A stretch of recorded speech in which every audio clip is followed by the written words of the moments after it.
During our family trip, my daughter-in-law raised her voice at the hotel receptionist, instructing her not to engage with me, referring to me as just the help. My son found this amusing, unaware that I was the owner of the establishment. What I did next left her visibly shaken. I appreciate your presence. Please stay with me until the conclusion of my story and kindly share your location so I can gauge the reach of this narrative. I had been eagerly anticipating this trip for months. At 72 years old, opportunities to spend quality time with my son Jay and his family were rare. When he proposed a week in Miami, I felt a surge of optimism. Perhaps I could finally connect with Valentina, my daughter-in-law, who had maintained her distance throughout their 5-year marriage. The 4-hour drive to the Coastal Paradise Resort was filled with discussions between Jay and Valentina about spa treatments, tea times, and fine dining, seemingly oblivious to my presence. Every time I attempted to join the conversation, whether by inquiring about the children or suggesting activities, Valentina would respond tersely, while Jay would completely disregard me. I should have recognized the warning signs, but my desire to strengthen our family bond overshadowed my concerns. The Coastal Paradise Resort represented one of my proudest accomplishments, though my family remained unaware of my ownership. After my husband passed away when Jay was just 12, I built my hotel business from the ground up, starting with a modest bed and breakfast. I dedicated 18-hour days to scrubbing floors and managing reservations, gradually expanding to 17 properties across 3 states. I always kept my business separate from my family, hoping Jay would appreciate me for who I was rather than for my financial success. As we arrived at the grand entrance, a familiar sense of pride swelled within me upon seeing the immaculate gardens and the uniformed valet greeting guests. It took me 3 years to acquire Coastal Paradise, and an additional 2 years to renovate it to perfection. Every detail, from the polished marble floors to the crystal chandeliers, reflected my personal taste. Jay handed the valet the keys while Valentina adjusted her designer sunglasses, her meticulously styled blonde hair accentuating her undeniable beauty. At 35, 20 years younger than Jay, she made her age a focal point. "Remember," she instructed Jay as we approached the entrance, "I want the penthouse suite. I don't care what they say about availability, just make it happen." Jay nodded without hesitation, which still surprised and saddened me. The confident boy I had raised had become a man who seemed unable to act without his wife's approval. Upon entering the elegant lobby, I felt a familiar buzz of activity. Jasmine, the front desk manager, looked up, her eyes widening upon seeing me, but I subtly shook my head. I wasn't ready for them to know my true identity. "Good afternoon," Jasmine greeted warmly yet professionally. "How can I assist you?" "Reservation under Carter," Jay replied. "We should have the penthouse suite." Jasmine's fingers danced across the keyboard. "Here is your reservation, Mr. Carter. It is confirmed for our Coastal Paradise Deluxe suite, but the penthouse is booked for your entire stay." I observed Valentina's expression harden, her jaw tightening as irritation flickered in her eyes beneath her flawless makeup. "That's unacceptable," she snapped. "Do you know who we are? I specifically requested the penthouse when we made this reservation." Jasmine remained composed, though her shoulders tensed slightly. "I apologize for any misunderstanding, Mrs. Carter. The deluxe suite is lovely and includes a private balcony." "I don't want to hear about some second-rate room," Valentina interrupted, raising her voice enough to attract the attention of other guests. "I want the penthouse, and I want it now." I stepped forward, hoping to de-escalate the situation. "Valentina, perhaps we could." But before I could finish, she turned on me, her face contorted with rage. "Don't you dare speak," she shouted, her voice echoing off the marble floors. "Jasmine, or whatever your name is, just ignore whatever this old woman says. She's not important. She's just the help we brought with us." The lobby fell silent. My cheeks burned with humiliation, but she was not finished. "Don't talk to the old woman," she shrieked, pointing at me as though I were trash. "She's just the servant, the nanny. Don't waste your time on her." I stood frozen, my mouth dry and my heart pounding. In my 72 years, I had never experienced such venomous disrespect, especially in front of strangers. What followed cut even deeper. Jay laughed, not an awkward laugh to relieve the tension, but one of genuine amusement, as if witnessing his wife demean me was the most entertaining thing he had seen. "Oh my goodness, Valentina," he said, wiping a tear from his eye. "You're terrible. But you're not wrong. Mom, just let us handle this, okay? Go sit down somewhere." The betrayal felt like a physical blow. This was my son, the child I had raised alone, for whom I had sacrificed everything to provide a good life, and he was laughing at my humiliation. Jasmine's expression turned pale, a mix of surprise and sympathy that only intensified the sting. Whispers filled the lobby, and I noticed guests pointing, some recording the scene on their phones. "Ma'am," Jasmine said softly, her voice kind yet professional. "Perhaps you'd like to wait in our lounge while we resolve the room situation." Before I could respond, Valentina let out a loud, theatrical sigh. "Yes, take the old woman somewhere she won't embarrass us anymore, and make sure someone keeps an eye on her. She tends to get lost." Jay laughed again. Strangers were watching, and I felt my heart splintering. I wanted to disappear, to flee from this beautiful lobby, from my cruel daughter-in-law, from my mocking son, and never return. Yet, a flicker of strength, the same resolve that had built my empire, held me steady. I met Jasmine's gaze. Her eyes conveyed silent compassion. She understood who I was and knew that with a single word from me, she could have Valentina escorted out swiftly. But I remained silent, picked up my small suitcase, and walked to the elevator, my back straight despite the weight of shame. Behind me, Valentina continued berating Jasmine about the penthouse, her voice dripping with entitlement. When the elevator doors closed, I caught Jasmine's eye one last time. She gave me a small nod, a silent acknowledgement that she understood and was awaiting my signal. I had built this empire from nothing, employing over 300 people across my properties. I was respected in business circles, sought out by fellow hotel owners, known for my fairness and integrity. Yet, in that lobby, I was merely a pathetic old woman being belittled by my son's wife while my son laughed at my pain. As the elevator ascended to the 12th floor, each passing number stirred something within me. The pain remained sharp, but alongside it, determination began to take root. The following morning, I awoke in what should have been paradise, yet felt more akin to purgatory. My room overlooked the ocean, with gentle waves caressing the pristine beach. The sunrise painted the sky in hues of pink and gold, colors that would typically take my breath away. Yet I felt hollow, as if someone had emptied me out, leaving just a shell. I had scarcely slept, haunted by Valentina's mocking voice. "She's just the help." Jay's laughter replayed in my mind as I contemplated whether I could have managed the situation differently, though deep down I recognized that the real issue was my family's treatment of me. A soft knock on the door interrupted my thoughts. Upon opening it, I found Jay in the hallway, appearing uncomfortable but offering no sign of remorse. "Mom, we're going to breakfast. Valentina wants you to watch the kids by the pool afterward while we visit the spa." "Good morning," I replied tersely. "How did you sleep?" he asked, avoiding any mention of the previous night. "Jay," I began quietly, "about last night." He waved a hand dismissively. "Mom, don't make a big deal out of it. Valentina was just stressed about the room. You know how she gets when things don't go her way." "A big deal?" I echoed, incredulous. "She publicly humiliated me. She referred to me as a servant." He shifted uncomfortably, avoiding eye contact. "She didn't mean it. That's just Valentina being dramatic. Can we not talk about it? We're supposed to be on vacation." I searched his face for the boy I once knew, the child who sought comfort in my bed during thunderstorms, who brought me dandelions and called them sunflowers, who once declared me the strongest person in the world. That boy was gone, replaced by a 47-year-old man who prioritized his wife's comfort over his mother's dignity. "Okay," I said, the word tasting like ash.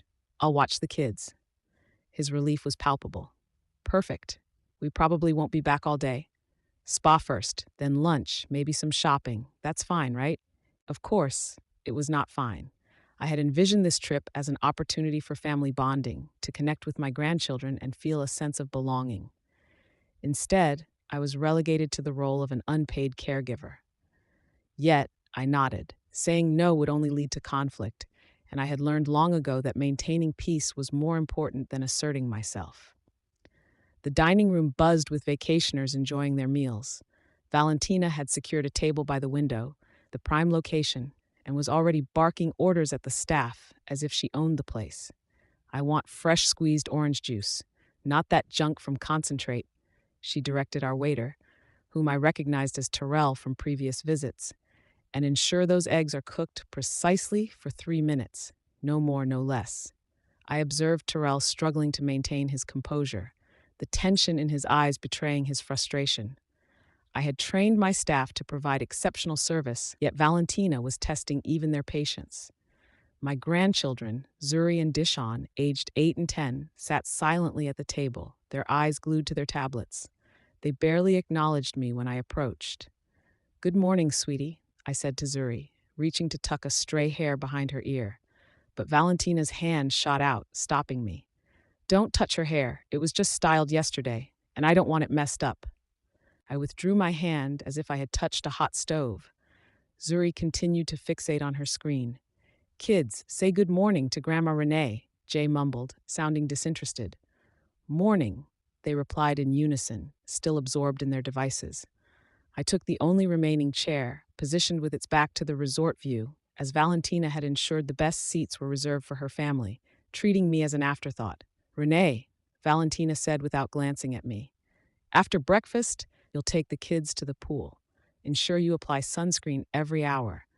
Zuri burns easily, and if she gets even slightly pink, I will hold you responsible." I nodded, suppressing the words I wanted to voice. "And keep them away from the deep end. Don't let them eat snacks by the pool. They're full of preservatives. Oh, and if they need anything, anything at all, call me immediately. Don't attempt to handle it yourself." Each directive felt like a small cut, a reminder that she didn't trust me to care for my own grandchildren without her oversight. "How long will you be at the spa?" I inquired. Valentina finally looked at me, her gaze icy. "As long as we desire. This is our vacation, not yours. You're here to help." Jay remained silent, engrossed in his phone, completely disengaged. I wondered when he had become the type of man who would allow his wife to treat his mother as hired help. After breakfast, I found myself at the pool with Zuri and Dishon, attempting to spark a conversation while they remained absorbed in their screens. Families around us laughed, played, and genuinely enjoyed one another's company, while we appeared as strangers sharing a table. "Grandma," Zuri suddenly spoke, causing my heart to flutter with hope that she wanted to engage. "Mom says you used to clean houses for rich people. Is that true?" The question felt like a slap. I had worked tirelessly throughout my life. I had never cleaned a house for anyone. I had built my own empire from scratch. "No, sweetie," I replied softly. "I am a business owner. I build hotels." Dishon looked up from his tablet for the first time that morning. "Mom says you make up stories about being important because you're ashamed of being poor." His cruel words took my breath away. Valentina hadn't merely humiliated me publicly. She had poisoned my grandchildren against me, filling their minds with falsehoods so they viewed me as a pathetic, delusional woman. "Your grandma is not poor, and she doesn't fabricate stories," I asserted, keeping my voice steady. Zuri shrugged. "That's what Mom says. She says you live in a tiny apartment and pretend you're rich to make yourself feel better. In reality, I resided in a penthouse overlooking the bay, worth more than most people's entire net worth. Yet, my grandchildren perceived me as a pitiful old woman living in squalor and lying about my life. For the next 6 hours, I sat by that pool, watching children who barely acknowledged my presence while their parents reveled at my expense. Occasionally, other guests would engage with me, and I responded with brief, polite answers, feeling emptier with each passing moment. When Jay and Valentina finally returned, they appeared radiant from their spa treatments and lavish lunch. Valentina's nails were freshly manicured, her hair impeccably styled. She looked like someone who had spent the day indulging, all at a spa I owned, funded by my own resources. "How were the kids?" Jay asked, still engrossed in his phone. "They were fine," I replied, knowing there was little more I could say. How could I admit that they believed I was a liar and a servant? That their mother had deliberately sabotaged any chance for a genuine connection between us? "Good," Valentina said dismissively. "You can watch them again tomorrow. We have golf in the morning and lunch with some friends we met at the spa." I watched my son nod in agreement to her plans, never once considering my feelings or the possibility that I might wish to spend my vacation doing something other than free childcare. That night, while sitting alone in my room overlooking the ocean I had worked so hard to achieve, I finally recognized the truth. This was not a family vacation. It was a business arrangement where I had been cast in the role of help. Instead of receiving compensation, I was paying for the privilege of being treated like trash. Yet, as I sat in the dark listening to the waves crash against the shore, something within me began to shift. The pain remained, deeper than ever, but it was now accompanied by something else: pure, unyielding anger. Anger at being taken for granted, at the lies, at being treated as though I were nothing when I had built everything. From that moment forward, I resolved that things would change. The third day of our vacation began just like the previous two, with Valentina dictating my tasks while Jay nodded along as if he were a compliant assistant. This time, they had planned a day trip to a nearby wine country, and I was to stay with the kids. Ensure they have lunch at precisely noon, Valentina instructed, carefully applying lipstick as if performing delicate surgery. Zuri gets cranky when her sugar drops, so have the granola bars I packed ready. I wanted to remind her that I had already raised a child and that I knew how to care for kids, but I had learned that asserting myself only led to longer lectures and more subtle put-downs. "We'll probably be back around 6, Jay added, still fixated on his phone. "Maybe later if traffic is bad." As they prepared to leave, I overheard Valentina on the phone using that syrupy sweet tone she adopted when she thought she was being clever. "No, we can't do dinner again tonight. I'm stuck with the kids. I know it's ridiculous, but it's just for a few more days. Trust me, once this is all sorted out, we won't have to deal with this anymore." A chill ran down my spine. The way she said, "once this is all sorted out," didn't sound like she was merely discussing the vacation ending. After they left, I took the children to the hotel's kids club, a program I had created to give families more flexibility during their stay. The counselors were excellent with Zuri and Deshawn, and for the first time since our arrival, I saw them laugh and play with other children their age. With a few hours to myself, I wandered the property. It had been years since I had viewed my hotel from a guest's perspective rather than that of an owner, and I wanted to experience how things were progressing. That's when I overheard a conversation that changed everything. As I walked past the pool bar, I recognized voices coming from one of the private cabanas. Jay and Valentina were supposed to be at the wineries, yet there they were, concealed behind the curtains, conversing in hushed tones with another couple I didn't recognize. "The thing is," Valentina said, "she's getting old, and old folks don't live forever, if you catch my drift." A woman I didn't recognize laughed. "Valentina, you're awful." "I'm just being practical," Valentina replied. "Jay's an only child, so we're going to inherit everything eventually. The only question is, how long will we have to wait?" My stomach dropped. I moved closer, hiding behind a large palm tree. "And what about Mrs. Renee?" the unknown man asked. "Doesn't she have any money of her own?" Then I heard my son's voice, the voice I had once trusted completely. "My mom? Nah, she's poor as a church mouse. She lives in a little apartment, scraping by on Social Security. I've been helping her out for years." The lies flowed from his mouth effortlessly. I wondered how long he had been fabricating them. I resided in a $5 million penthouse, earning more each month from my investments than most people earned in an entire year. Yet in Jay's twisted narrative, I was a burden he generously supported. "That's why this trip is so annoying," Valentina continued. "We have to drag her everywhere because she can't afford anything on her own. It's like having a pathetic pet you can't get rid of." The other woman expressed pity. "How awful for you.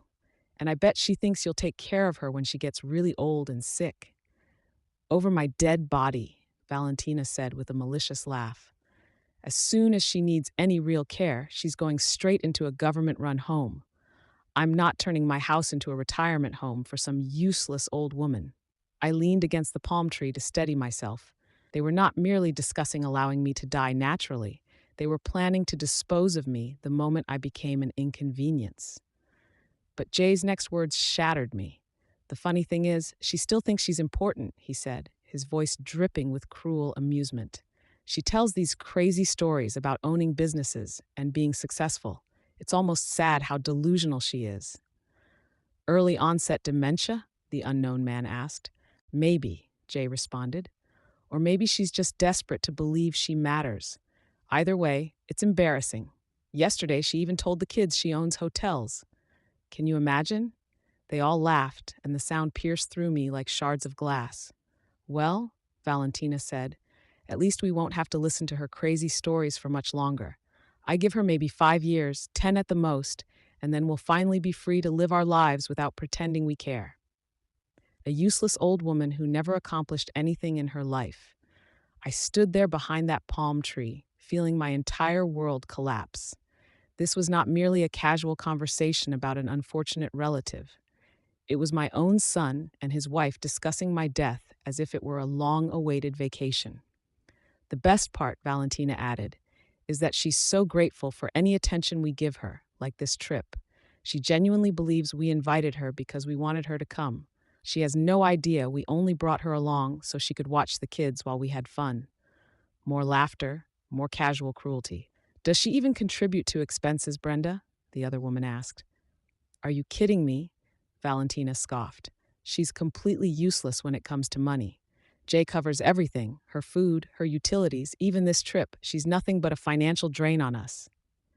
Another lie. For years, I had supported Jay financially, contributing to his mortgage, paying for his children's private school, even funding Valentina's shopping sprees.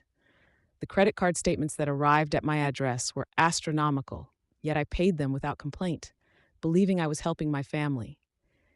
The only good thing about having her around, Jay said, is that she's a decent nanny. Free childcare, you know. She's so desperate for our approval, she'll do anything we ask. It's kind of funny, actually, Valentina added, watching her try so hard to make us like her, bringing the kids expensive gifts. I stumbled back, my hand flying to my mouth to stifle a sob. The lies were a betrayal, but hearing them discuss my life as a pitiful joke, as a burden to be discarded, was a knife to the heart. This was not merely about money or respect, it was a complete lack of humanity. They were not only taking my money, they were stripping me of my dignity, my legacy, and transforming it into something ugly and worthless. My mind raced back to that first night in the lobby. I had been so filled with shame that I had wanted to protect Jay from the embarrassment of his wife's behavior. But now I realized he was complicit. He had made me the butt of the joke. He was okay with it. I had been so proud of my accomplishments, so proud of the life I built for my family. But they had turned my hard work into a punchline. I was nothing more than an ATM, a free babysitter, a pathetic old woman they couldn't wait to discard. A new kind of anger began to build within me. This was not the fleeting rage of the previous night. It was a cold, hard, unwavering resolve. They thought I was useless. They thought I was a joke. I would show them what this useless old woman could do. I would demonstrate what it meant to disrespect me. I pulled out my phone and dialed Jasmine's number. She answered on the first ring. Ma'am, I'm so glad you called, she said, her voice a blend of relief and concern. Is everything all right? Did you see? It's fine, Jasmine, I said, my voice steady. I need you to do something for me. I walked back to the kids' club and collected Zuri and Deshawn. They barely looked up from their screens as I took their hands. Let's go, kids, I said. We're going on an adventure. They looked up at me with tired eyes. Mom said we had to stay here, Deshawn protested. Your mom is mistaken, I replied. Let's go. I took them to the beach, and for the first time I put my phone and wallet down. We built sandcastles, raced along the water's edge, and I taught them how to find seashells.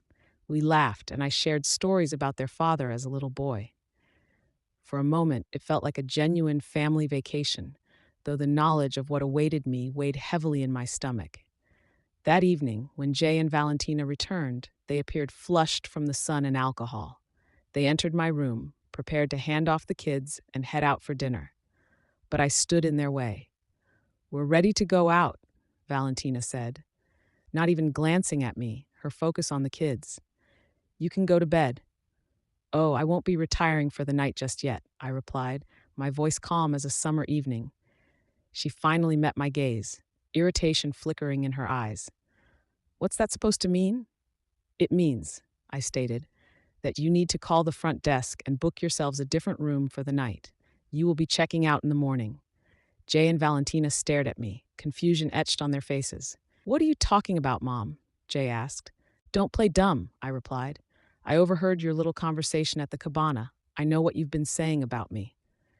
Valentina's expression shifted from confusion to pure fury. You were eavesdropping on us, she hissed. You have no right. I own this hotel, Valentina, I declared, my voice rising with each word. I have every right to do as I please, and what I want is for you to leave. I produced a document from my purse and handed it to Jay. It detailed all the financial support I had provided over the years. His eyes widened as he absorbed the figures, comprehending the extent of my generosity for the first time. You've been lying to me? He asked, his voice trembling as he looked at his wife. She's the one lying, Valentina screamed. She doesn't own this place. She's just a useless old woman who cleans houses for a living. Just then, Jasmine, the front desk manager, entered the room with security. I was informed there was a disturbance, she said, her eyes on me, her voice calm and professional. Jasmine, tell her, Valentina shrieked, pointing at me. Tell her she doesn't own this place. Jasmine glanced at me, and I gave her a small nod. Mrs. Renee Carter is not only the owner of this hotel, Jasmine stated, but she is also the sole owner of all 17 Coastal Paradise properties across the United States. She is our founder, our CEO, and the reason we are all standing here today. Valentina's face drained of color. She shifted her gaze from Jasmine to me, her eyes darting with panic. Jay remained speechless, the document in his hand a testament to the lies he had perpetuated. What's the meaning of this? Valentina finally managed to stammer. It means, I said, my voice resonating with power and determination, that you will be checking out in the morning, and you will be responsible for your expenses. Every penny you and your husband have spent on this trip, every spa treatment, every meal, every cocktail, will be charged to your credit card. You can't do this, Valentina yelled. Oh, but I can, I replied, a small smile gracing my lips. And I will. I turned to Jay. As for you, my son, you will no longer receive my financial support. The mortgage payments cease, the school tuition stops, you are on your own. Jay's expression fell. Mom, please, we can discuss this. There's nothing to discuss, Jay, I stated. You made your choice. You opted to laugh at your own mother's humiliation. You chose to lie about me to your children. You made your bed. Now you must lie in it. He and Valentina exchanged glances, their faces a mixture of shock and betrayal. They had assumed they had me cornered, but they had underestimated me. They had no idea that the useless old woman they derided was the one holding all the cards. That night, for the first time in years, I slept soundly. I went to bed knowing I was loved and respected. Each morning, I awoke excited for the day ahead. I learned that being alone does not equate to feeling lonely, and that sometimes the family we choose is stronger than the one we are born into. Jay and Valentina believed they were imparting a lesson when they shamed me in that hotel lobby. They were correct about one thing. I learned something that week. I discovered that I am worth fighting for, even if I must be the one to do the fighting. And that realization changed everything. The narrative shared here is fictional, yet inspired by real events. Names and locations have been altered to protect the identities of those involved. We are not sharing this to cast judgment, but rather to encourage reflection. How many mothers are enduring silent suffering within their own homes? If you found yourself in my position, what choices would you make? Would you opt for silence to maintain peace, or would you dare to confront the situation to reclaim your voice? I invite your thoughts, as every story serves as a beacon of light for someone else.